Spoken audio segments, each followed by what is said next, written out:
Olá, gente.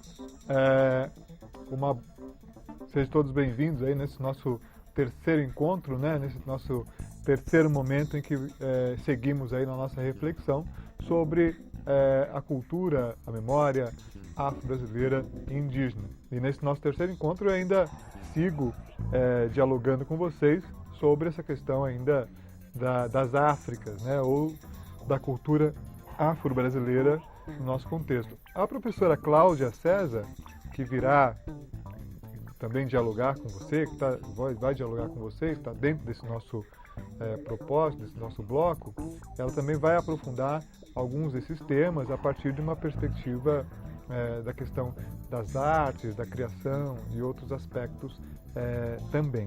Então eu queria mostrar para vocês aqui o tema da nossa aula de hoje, né, dessa nossa aula de número 3, que é Memória e Cultura das Áfricas, né, fazendo uma reflexão sobre o sentido da memória. E os nossos objetivos são discutir as relações entre história e memória, analisar os chamados axiomas e identidades criadas a partir dos referenciais eurocêntricos e conhecer a estrutura político-social da África Antiga, pelo menos alguns elementos que norteiam, né, ou que servem para a gente compreender o continente africano. A África, a gente vai entender que a África é um grande espaço desconhecido nosso, né? Nós chegamos ao ponto de que muitas vezes, eu na minha experiência como professor, já vi muitas vezes as pessoas se referirem à África como um país, um único país, a África, né? A África. E ignoram, por exemplo, que hoje, nesse momento, existem aproximadamente 54 países diferentes no continente africano, com mais de 800 línguas e dialetos, né, que são falados no continente africano. Ou seja, falar do continente africano é falar de um universo espantosamente gigantesco, né? Seria até uma pretensão querer falar da África em tão pouco tempo, né? É impossível. Então, o que acabou acontecendo ao longo da história? Houve um processo de generalização sobre o continente africano. Esse processo de generalização sobre o continente africano, ele é tão violento que levou a gente a entender o continente africano como um espaço homogêneo. E a África não é um espaço homogêneo. Há uma diversidade, né, religiosa, há uma diversidade linguística, há uma diversidade na forma de pensamento. Então foram surgindo formas de conceber o continente africano de um modo muito perverso. Até para que justificasse e legitimasse os processos de dominação do continente africano. Porque eu coloco, ou sempre foi colocado o continente africano como um espaço selvagem, como uma civilização de barbárie. E que a civilização europeia, ao chegar no continente africano, estaria levando algo mais elevado, estaria levando algo bom, né? Que esse contato com o continente africano, com o continente europeu, seria um contato que traria muitos benefícios para esse grupo que vivia numa situação de selvageria, que vivia numa situação de barbárie. Agora, é importante a gente ter claro que o que houve entre o continente africano e o continente europeu não foi um encontro casual, um encontro pacífico, um encontro aonde houve o reconhecimento de pessoas iguais. Não. O que houve foi dominação, exploração. Essa é a palavra. Né? Não dá para fugir dessa relação. E esta relação de exploração da Europa em relação à África, ela é transportada para o continente americano. Né? E aí a gente pode dizer de modo muito específico, ela é transportada para a América Latina e é transportada também para o Brasil. Ou seja, no espaço brasileiro, no território brasileiro, esta relação de dominação, essa relação de exploração, ela ganha aqui desdobramentos assim gigantescos, né? Através da exploração da força de trabalho e por aí vai. O resultado disto é que será produzida uma história com aquilo que nós vamos chamar de uma história com um forte viés eurocêntrico. Ou seja, a história contada desta relação é uma história contada a partir do viés europeu.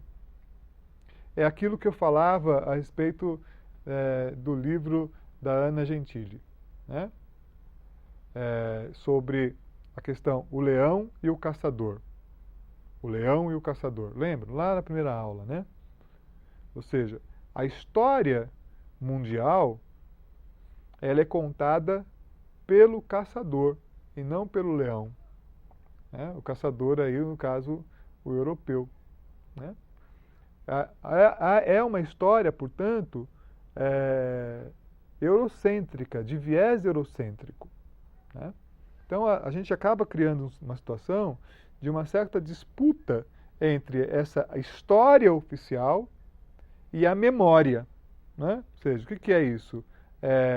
Porque história e memória não são sinônimos. Né? A memória, ela é múltipla. A memória não está ali necessariamente registrada nos livros oficiais que estão lá nas estantes das bibliotecas oficiais. A memória é múltipla. A memória está em muitos lugares. A memória está numa cantiga. A memória está num gesto. A memória está numa comida que eu preparo com determinados ingredientes. Né? A memória está no cheiro, a memória está no sabor, a memória está no som. Né? A memória é múltipla. A memória está aí, está acontecendo. Enquanto a história, ela elege uma determinada forma de contar um fato.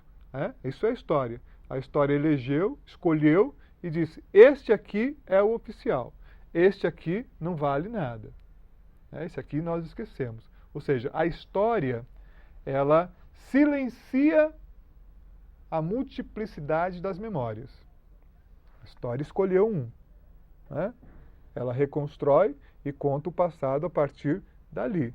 Ou seja, a história, ela narra aquilo que deve ser lembrado. A história oficializa aquilo que deve ser lembrado.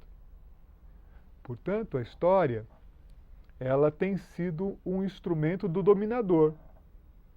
Porque o dominador vai dizer, isto precisa ser lembrado.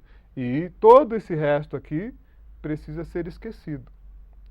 Então, quando a gente começa a pensar a história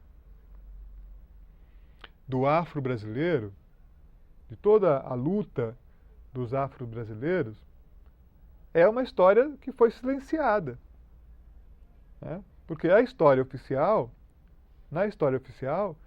esses sujeitos, né, os homens e mulheres, negros e negras, não têm uma história para contar.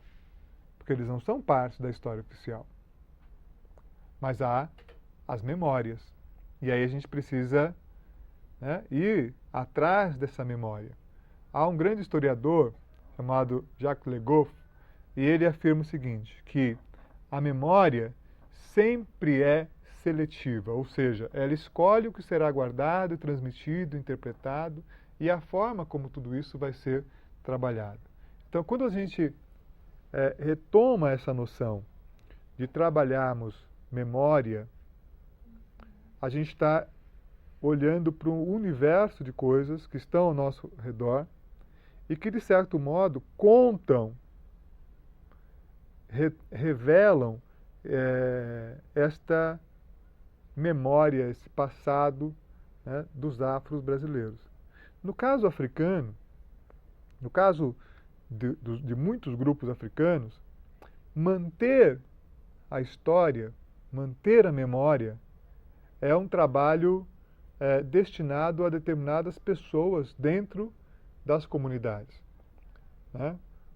Em muitas comunidades africanas, em muitas culturas africanas, existe a figura do guardião da memória, né? E normalmente essa figura que se apresenta, que tem essa função de guardar a memória, são as pessoas mais idosas, né?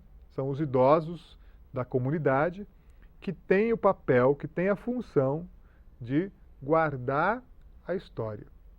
Porque ao guardar a história, você transmite essa herança para as outras gerações, de modo que essa outra geração se identifique uns com os outros, né? A identidade desse povo, a identidade desse povo se dá através da sua memória, da sua história, quem nós somos, por que agimos de tal modo, né? Por que tal situação é conduzida de tal e tal modo? Por que nos casamos e nos nossos casamentos os rituais são deste ou daquele modo? Então, em muitos grupos africanos, em muitas culturas africanas, existe a figura, vamos dar uma olhada aqui, existe a figura do chamado griot, né? Vamos olhar? O griot. Quem é o griot? O griot é o contador de histórias. É a pessoa que guarda a memória de um grupo, né? Que vai guardar e que vai contar, e que vai contar, e que vai repetir essa história à exaustão. As pessoas sabem essa história, né? Depois que ele morre, outro vai aparecer e vai continuar contando essa história, de modo que essas histórias se mantenham vivas e deem um sentido de identidade e deem um sentido de pertença a esse povo. Uma outra função que é dado ao idoso é o do guardião das ciências, dos segredos, né, da ciência, ou seja, da metalurgia, o segredo de tecer determinados materiais, né, de como transformar a lã em linha, a linha em tecido, né? Isso é um segredo que vai sendo transmitido pelos chamados domas. Ou seja, então, são sociedades que têm uma complexidade, que têm uma forma de organização muito curiosa. Ou seja, não são sociedades primitivas no sentido de que não têm noção do que está acontecendo à sua volta. Ou seja, quando nós olhamos para as culturas africanas antigas, nós vamos descobrir ali uma beleza e uma forma de organização social que é extremamente complexa. Ou seja, não é a barbárie.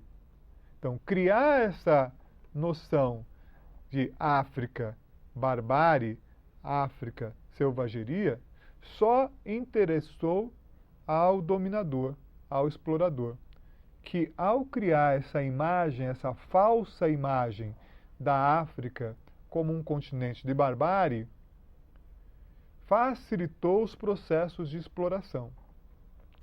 E nós, por não termos tido acesso a essas informações, muitas vezes nos tornamos caixa de ressonância, ou seja, a gente acabou simplesmente repercutindo aquilo que, na história oficial, foi colocado para nós. A África é um lugar perdido, né, lá no mundo, com um bando de gente que não sabe para onde vai, não sabe de onde veio, um bando de gente bárbara, um bando de gente selvagem.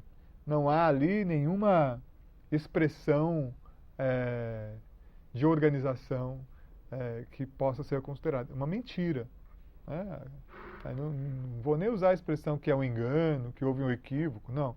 É uma mentira que é produzida com uma intenção de aprofundar os processos de dominação.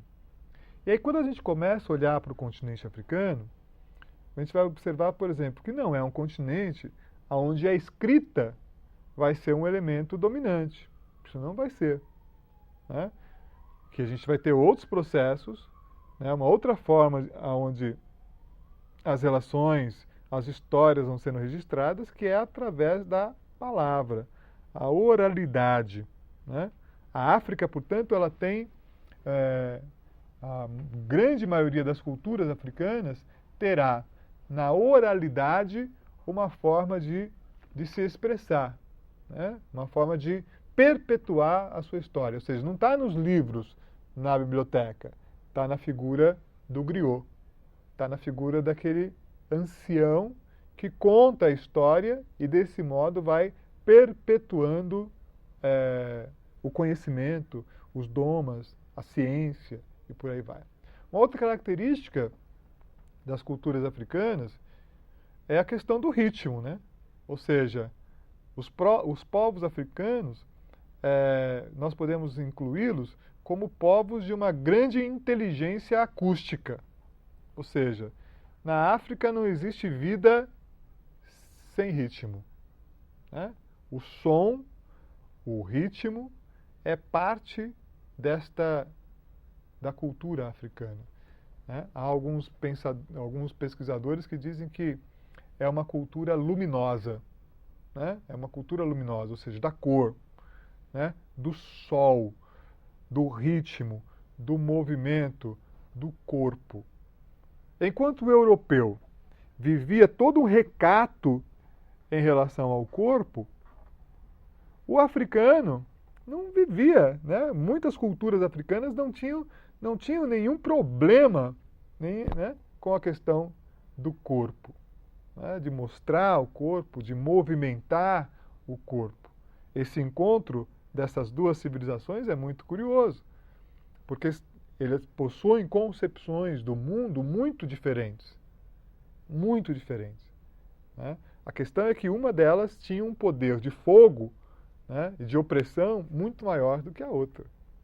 Um outro elemento é que a família africana, na grande maioria das culturas africanas, a família é a grande comunidade. Né? Ou seja, não é uma unidade familiar, nuclear, como o que a gente vai observar na Europa, lá no século XIV e XV. Né? Aqui eu tenho uma comunidade e essa comunidade forma a família. E há um elemento curioso, é que na maioria das línguas africanas não existe a palavra órfão. Né? Não existe a palavra órfão. Criança abandonada, criança órfã. Porque na realidade, essa criança, ela pertence à comunidade. Ela é membro de uma comunidade. Ela não é membro de uma família, né, de A, B ou C. Ela pertence a uma determinada comunidade. Ela é educada por todos. Né? Não existe, portanto, uma ideia do abandono. Tudo bem? Ou seja, a noção do abandono, a ideia de uma criança abandonada, ela se torna uma questão tanto quanto mais distante, né, nessa África lá do século XV, do século XIV, tá, do que em outros contextos. É uma coisa diferente, é uma sociedade diferente. Isso nos causa até uma certa estranheza, talvez, um espanto. Como uma sociedade, como que culturas podem não produzir a orfandade? Né? Como isso? Porque essa criança é educada por todos. A questão da religião é um outro elemento que marca a cultura africana? Porque a religião, ela se apresenta nas culturas africanas como o centro vital da vida, né? Ou seja, a religião, ela contribui para a organização de toda a vida africana. Porque a sociedade, a cultura africana, ela é uma cultura cultica, ela é uma cultura do culto, da dança, do mito, da oralidade. E a religião é um centro vital, organizador dessa sociedade. No encontro, ou na chegada dos dominadores europeus, eles olham para essa religião africana e desqualificam essa religiosidade africana, porque é uma forma também de aprofundar a sua dominação. Há um elemento de dominação aqui, né? Ao desqualificar, ao colocar a religião africana num patamar de selvageria, num patamar menor, há também uma forte característica aqui de desqualificação de todas essas práticas que estão ali presentes. Mas é preciso entender a África como a ponta seca do compasso da existência humana, ou seja, o continente africano é o lugar a partir de onde toda a história da humanidade começa, né? O mundo não existiria sem o continente africano, né?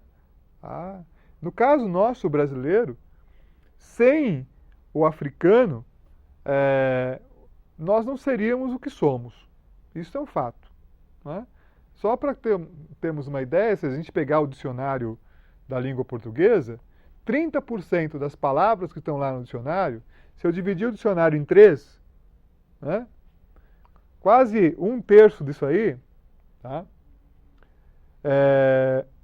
30% das palavras que estão ali são palavras de origem africana. Aí a gente podia dar uma olhada no slide para a gente ver, né? Palavras como... vamos dar uma olhada no slide? Palavras como bagunça, coringa, moleque, dengo, gangorra, cachimbo, fubá, macaco, quitanda e vai, né? Ou seja, 30%, talvez até mais, das palavras faladas nesse português, e aí a gente até já fica em dúvida, né? Será que nós falamos de fato, né? Que português é esse que nós falamos, né? Ou seja, nós falamos um português bem brasileiro, né? Um português que está atravessado aí por pelo menos 30% de palavras que vão ter uma origem africana. E a gente vai ter que entender que isso não é simplesmente a palavra que eu estou falando, que está saindo aqui, né, da minha boca. É mais do que isso. É uma forma de pensar. Porque a forma como eu estruturo a língua, ela provoca também a forma como eu penso determinadas realidades. Tudo bem? Quer dizer, se eu tenho na língua portuguesa 30% de palavras de origem africana, significa que o meu jeito de pensar é um jeito muito africano. É inevitável a gente fugir disso, né? O meu jeito de pensar é muito africano. Isso é um dado curioso, né, para quem tem algumas expressões racistas, que para ele, de fato, manter-se fiel a essa expressão racista, ele teria que, né, diminuir aí 30% da sua fala, né?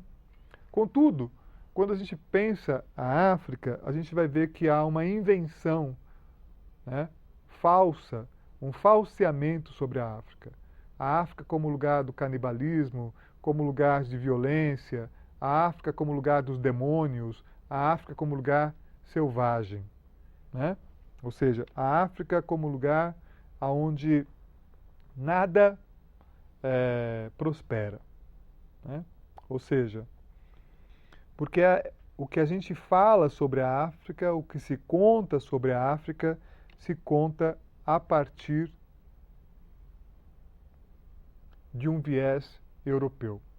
né? É o viés europeu, é a história europeia que vai dizer, através desse viés eurocêntrico, é que a gente conhece a África. Ou seja, a história da África é uma história construída a partir do desconhecimento do outro, né? Se desconhece o outro e, por desconhecer, generaliza e transforma as particularidades em algo que vai ser geral. Quando aconteceu, né, a Copa do Mundo na África do Sul, parecia que todo o continente africano se resumia a um país que está lá no extremo sul do continente, que é a África do Sul, ignorando todo o restante que está no continente africano. E era curioso, em algumas propagandas, em algumas matérias, jornais que apareciam, quando entre um jogo de futebol e outro, que os jornalistas iam aos shopping centers e mostravam os shopping centers na África do Sul como algo exótico. Nossa, como se dissessem assim, como pode ter shopping center na África do Sul? Eu imaginava que aqui fosse tudo uma savana, onde a gente ia encontrar leão e ficar caçando leão o tempo todo. Essa ideia de que está presente essa forma de conceber a África. Muitas vezes porque tudo que nós conhecemos sobre a África passa também pelo filtro da televisão, que reforça, né, o senso comum. Ou seja, que reforça essa ideia de uma história construída, contada a partir da interpretação europeia. Ou seja, nós precisamos, portanto, estudar mais a história da África, entendermos mais a história da África, até para nos entendermos mais também como brasileiros. Lembrando lá aqueles 30% de palavras de origem africana que nós falamos no Brasil. Aquilo provoca, né, uma forma nossa de pensar muito séria. Bom, portanto, a gente precisa ir além dessa questão de os negros foram trazidos da África para o Brasil como escravos e trouxeram o samba, trouxeram a feijoada e trouxeram a dança. Isso não é verdade, né? A feijoada eles encontraram por aqui, a dança se adapta por aqui, né? A religiosidade também é uma religiosidade adaptada às condições que os negros vão encontrar no Brasil. Nós não vamos encontrar nada disso lá na África. Ou seja, o que acontece aqui no Brasil com esses negros escravizados é algo muito próprio do Brasil. E aí é que a gente precisa entender, né, e a gente vai deixar isso, né, ao decorrer aí do nosso curso. Então, agora a gente vai parar para a gente poder fazer as atividades dessa semana, as leituras, os diálogos no fórum. E essa nossa fala aqui, ela é uma fala muito mais de provocações do que propriamente ela não se encerra. A gente continua agora na semana fazendo as discussões. Então, a gente vai parar e nos encontramos então na próxima aula, na próxima semana. Até lá, gente. Um abraço.